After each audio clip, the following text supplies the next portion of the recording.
Hello, my dear Padawans. I welcome you to our very last episode of this video, in which we discuss introduction to cartography of the subtle world. But mostly Gabriel, the friend of the Native Americans, did the reading. And I would like, as we usually do at the end of such a season, asking Gabriel a bit about how he felt reading all this information. And of course, share a bit about my feelings too, just as a conclusion to these 5 wild things here. Gabriel, the 4th season of our podcast already. Tell me, how do you feel about it? You've really already many responses from friends of the Native Americans and also from Anubis and So Red, thereby also feeling a bit determined.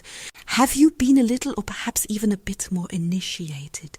Just like all of you, by the way. And now my question to you, since you're sitting here, how do you feel about it? Thank you for the question. I am fine. Very good. It's easy to say in a social, conventional context. But I am really doing very well, and not just out of politeness. Why do I feel very good?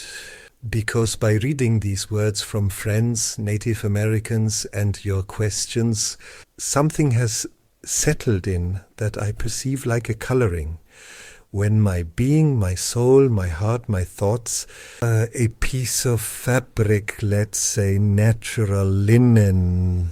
And through this reading, again and again, with the colors of these insights, with the colors of these thoughts, if it has come into contact, then my material is now dyed.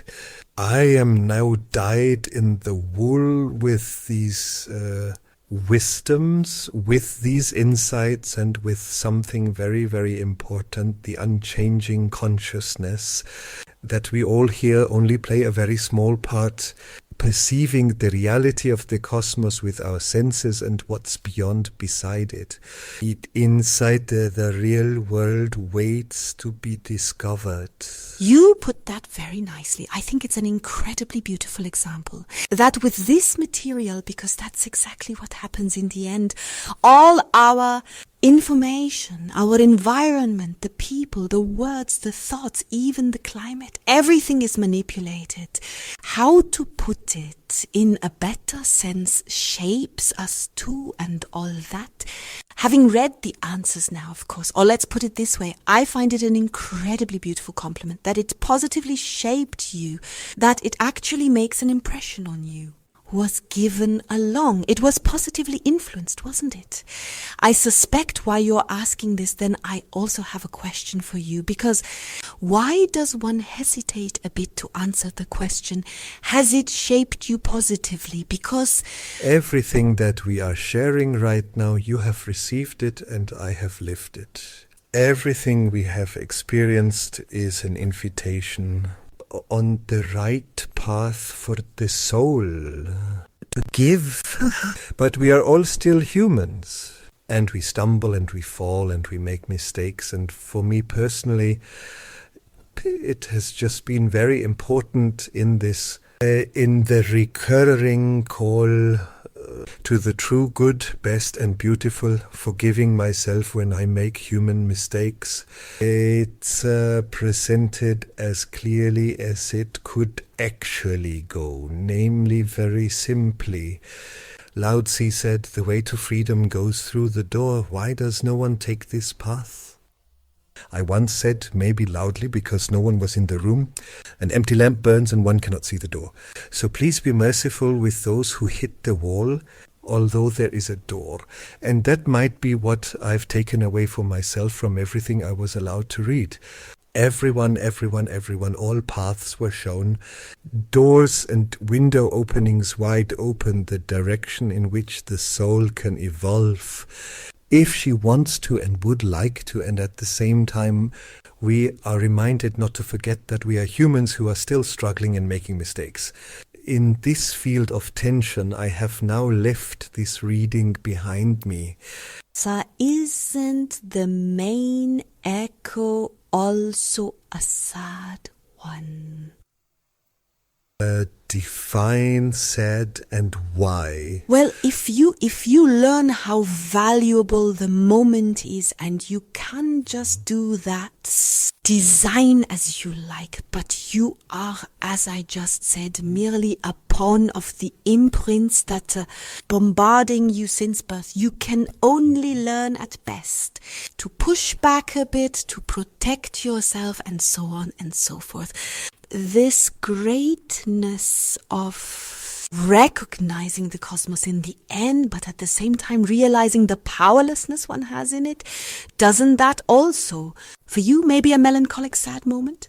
So the more aware you become, a certain kind of melancholy, a friend of the Native Americans would now say, a very beautiful thank you for that. Yes, totally agree with you. And this depends on personal energy levels. What I mean by that, I'll explain shortly. It occurs to me in between that the friend of the Native Americans himself, from knowledge and observation about which humanity he has landed in and what it's like there. To put it bluntly, thereafter he chose the path of complete distance into the desert. To deal with all these human realities, no more world. Coming into painful contact, we must not forget that despite all the wisdom we have just heard, the world doesn't change in the slightest because these wisdoms are readable, no? Audible. You hear them, you read them, you go there, and in Ukraine a bomb is dropping right now. That means the world remains overall just as it is, and from my point of view, mostly terrible. Some people are willing to follow a soulful path, to live differently, lovingly and peacefully. Then comes the next big danger, make it obvious, then you'll be nailed to the wall or to the cross. That means we live after all.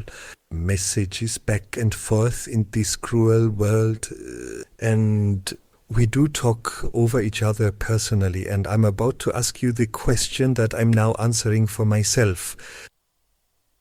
Practice, important try. I practice despite the human world I perceive, and despite the ever more refined hope to still be able to experience something like love from these low vibrating energies in this very interplay. I want to stay in the world but seek distance in time, not to burn in it. Then back into the world. Hesse said one must be between the world of action and the world of contemplation. Commute, so go out, love, go back, heal. How are you? You were the first recipient of all these wisdoms. Subtitles by the Amado document are similar, and I actually have a bit of a key for myself. I mean, at least found by me saying, well, wait a minute, what makes us the saddest apart from cruelty? So when really flying and human bodies being thrown out and souls and such, what makes us so sad? So from my position, I could entering the realm where I think, wow, man, intense. There is already so much knowledge on this planet, including from friends of the Native Americans and others. It's all there. This has no effect. At least not really, but this thought comes from a certain kind of wishful thinking I would have liked so much. And then when I do, and that's the key point I want to make, but if I can let go, if I say, hold on slowly, it's not in my power and it's not my task that everything now, 10 billion people reached, but it's just there. And whoever becomes interested, whenever in their life, unfortunately, often contributes to, then when you're feeling bad. But no matter, at least then, in that moment when you're interested in it, that's when. Is the friend of the Indians there too? Is this podcast there too? Are so many other contents and valuable information there?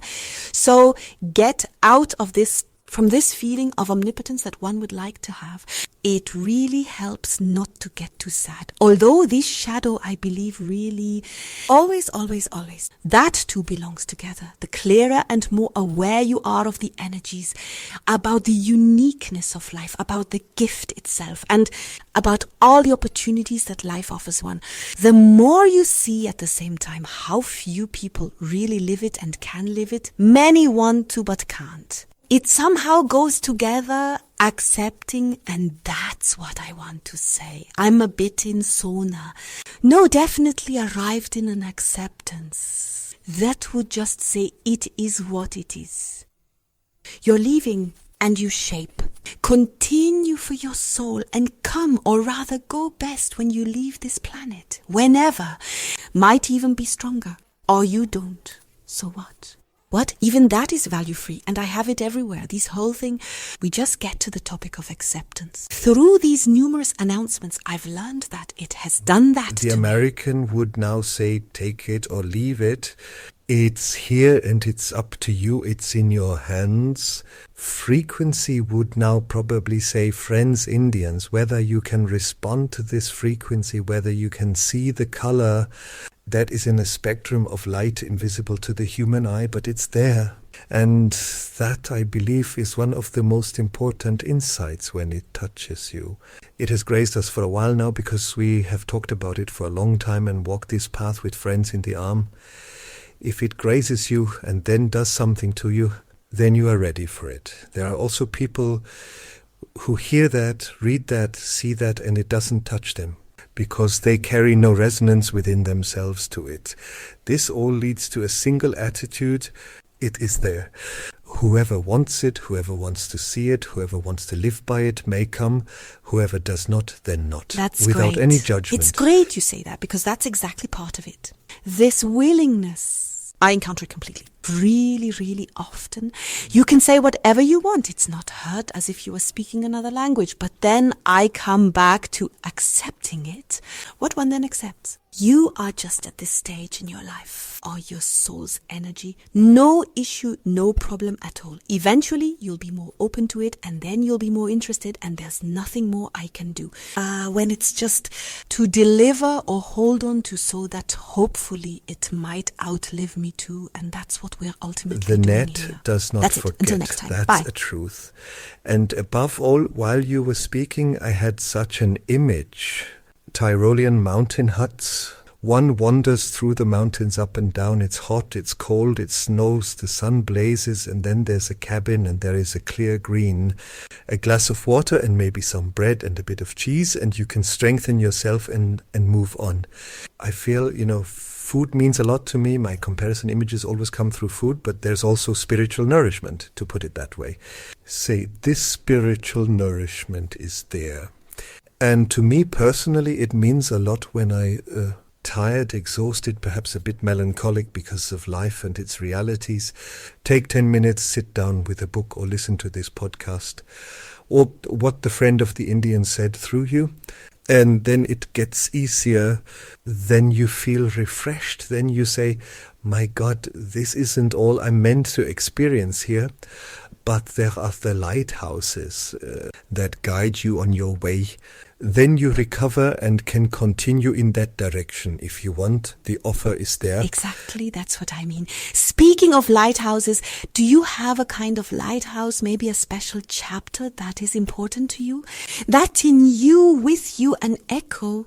Who had the most, or was it all the same for you? Mensukakasir, cassata ice cream comes to mind, with the many, many differently tasting fruit pieces. It's so diverse. I don't want to offend any chapter by mentioning another, but the description of the highest mental powers to the brothers and masters of the light, that has always fascinated me. Deeply moved, because it ignited a hope, to use that term, the hope that all these paths can lead to a goal where this multitude of human failures, stumblings, sufferings and mistakes can actually be left behind. For me, it's been the greatest inspiration ultimately if you force me to focus on one thing. Understood. So the old song about consolation. Yes, indeed, absolutely. That's what I find with many coaches as the main lever used, just offering consolation at first. Yes, very important. That one can calm down. That one sees one is not alone. The very, very important thing is to break through isolation. It's something else.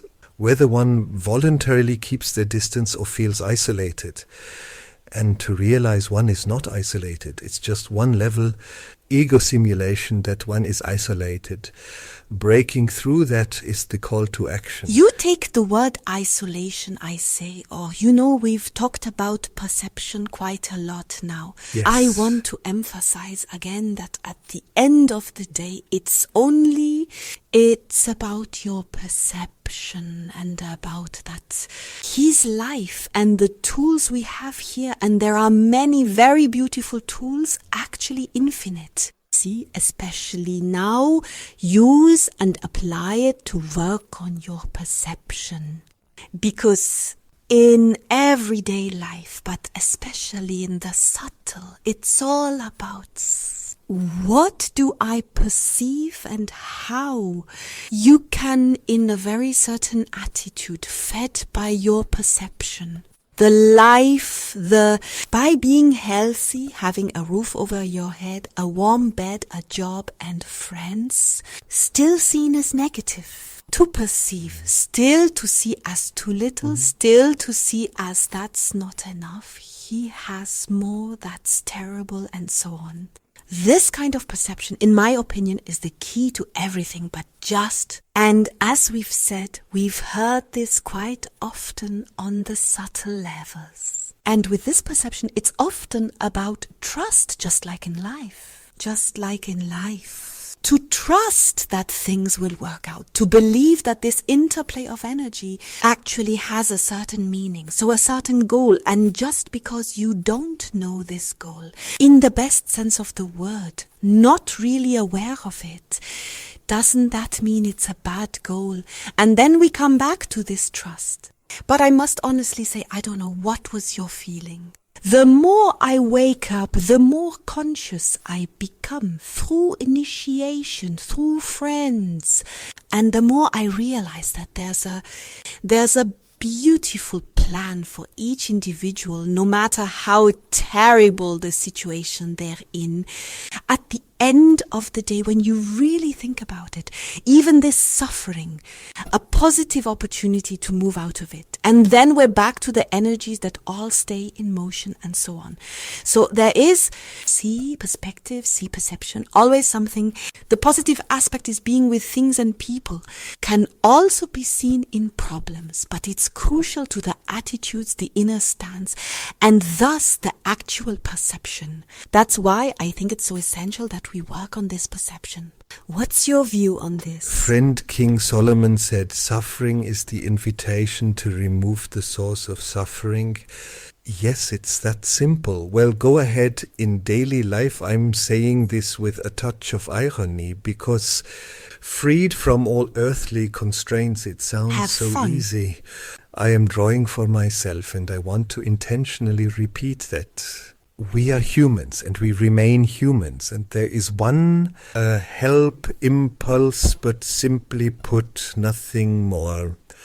Because if there is great help, then possibly, hopefully, maybe, in the subtle plane, once we've mastered the transition. Why do I emphasize this? Because all these wisdoms, I'll just say it, they should, from my point of view, be a help in dealing more lovingly with actual life and to renounce life considering the beyond. And there Franz Salomon once said, to him here and now, to be here and now, implementing the demands, not yearning for the absolute absence of pain ahead, across there, because otherwise you would betray life. That's the essence for me. From all we have read, they are aids for mastering the now life, the painful, the sorrowful, all the differences. Yes, and did you always again in all that the slight smirk experienced by thinking, I know this from somewhere, maybe a church. What was conveyed, like a sense, the higher frequencies? What exactly? How do I even perceive them? I'm just saying cleaning. Isn't that something religions communicate too? Then things like waiting room, maybe the purification procession. So you have ever had moments of surprise? Well, I've had them. I always thought to myself, oh my goodness, I'm really not religious. Raised not just with growth in mind, but with socialism. I'm not familiar with it at all, but from what I've gathered over the course of these years, I think to myself, aha. Apparently this religion in our world, did someone somehow at some time really get access? Did that maybe capture it, took care in good faith to communicate it? And then the other people came and they killed me. And then we made it what it is today. And that's very perverse. You see, you may not, you shall not, you must, and no idea what. What do you think? I'm silent right now because I'm so shocked. I've broken it down to a very simple principle for myself. All religions are cargo cults. What does that mean for those who do not know this word? Once in the South American jungle, I'm not sure exactly where, is a crashed American airplane and the local indigenous Indians. The tribe has the locals there. Items were removed because they thought they were from the gods and have built airplanes out of wood and worshipped and revered them. And on a crate it said cargo because it was a cargo plane. And with that they've built a sort of altar, and scientists discovered it and said, oh, they have a cargo cult. They made something out of the fact that a plane crashed. It had nothing to do with God, nothing with the afterlife, nothing at all, but they believed they honored the gods by worshipping a box. This was the somewhat lengthy introduction to the following. All religions and major philosophies are based on superficialities as a truth underlying an externality. They took everything and perverted it, bringing it to its utmost form.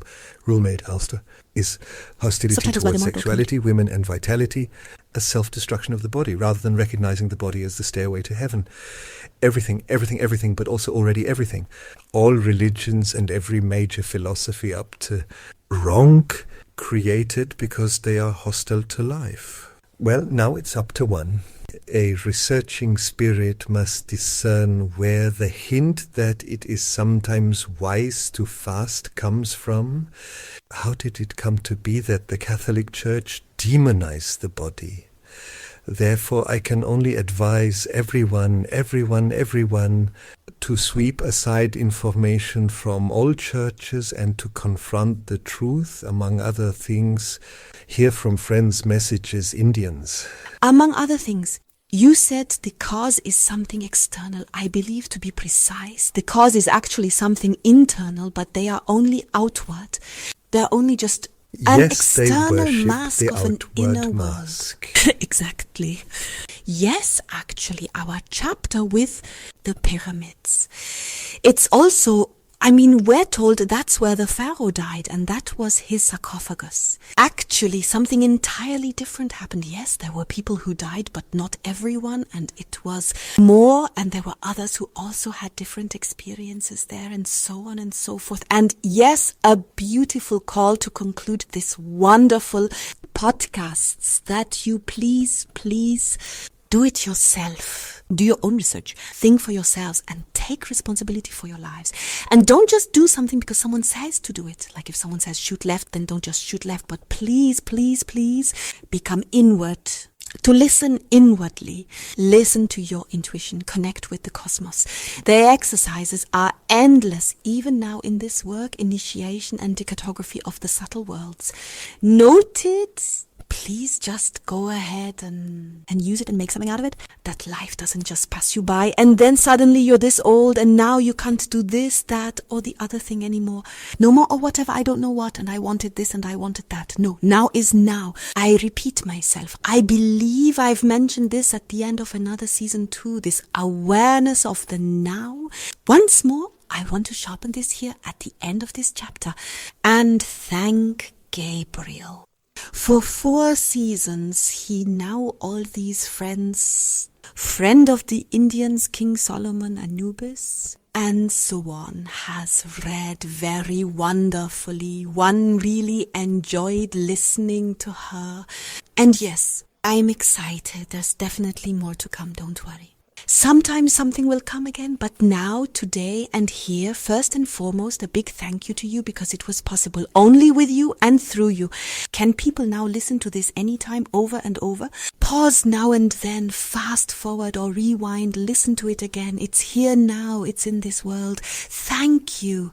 This baby you made possible for me to bring into the world. Thank you so, so much. I heartily return the thanks to the mediator who made this video. Entities who gave me the voice that I was then allowed to tell. And now to all that you said, which is so great, there's nothing to add except I'm now glad that I was allowed to help, and now I'm thrilled about all the colors from my past. White cloth. Thank you, love. And I like to use my favorite saying, carpe vitam, which means make the most of life. You can do that. It's part of seize life. Seize life, folks. Use your life. Do something really cool with it. In this sense, thank you. So thank you, love.